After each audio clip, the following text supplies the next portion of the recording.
गोटे पैड़ पीले हेले एते टंका देले जे समस्ते हेले आश्चर्य। दर्शक बंधु आमे कहूछु ओडिशार मुख्यमंत्री मोहन माझी कथा। वर्तमान से पुरी गस्तरे जाइछंती। महाकार्तिक मासरे महाप्रभुंक दर्शन सह श्रीक्षेत्र रही हबिशाली माने पुरी रे व्रत पालन करुछंती। विभिन्न हबिशाली केन्द्र सरकार पक्षर सेमानंकु समस्त प्रकार सहयोग और सुविधा जोगाई दि जाउछि। आज मुख्यमंत्री मोहन चरण माझी विभिन्न कार्यक्रम रे जोग देवा निमंते पुरी गस्तरे जाइछंती।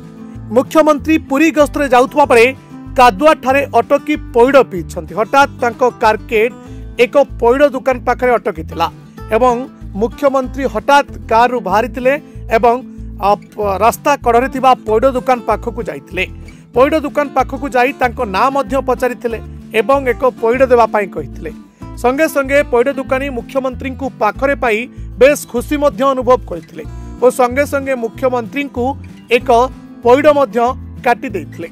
मुख्यमंत्री पैड़ पीबा परे मध्य पैड़ बहुत मीठा अछि बोली मध्य कहिथिले एवं नाली मध्य खाइथिले एवं परवर्ती समय रे 1000 टंका देबा सह तांको सह सुख दुख होइछंती। अन्य पक्षरे मुख्यमंत्री को पैड़ पियाई खुशी होइछंती पैड़ व्यवसायी श्रीधर। सेपरि अपराह्न 4:45 से वृंदावती निवास हबिशाली केन्द्र में पहुंची हबिशाली मां मानक सह वार्तालाप करिथवार मध्य सूचना मिलुछि। Bureau report Dinalipi.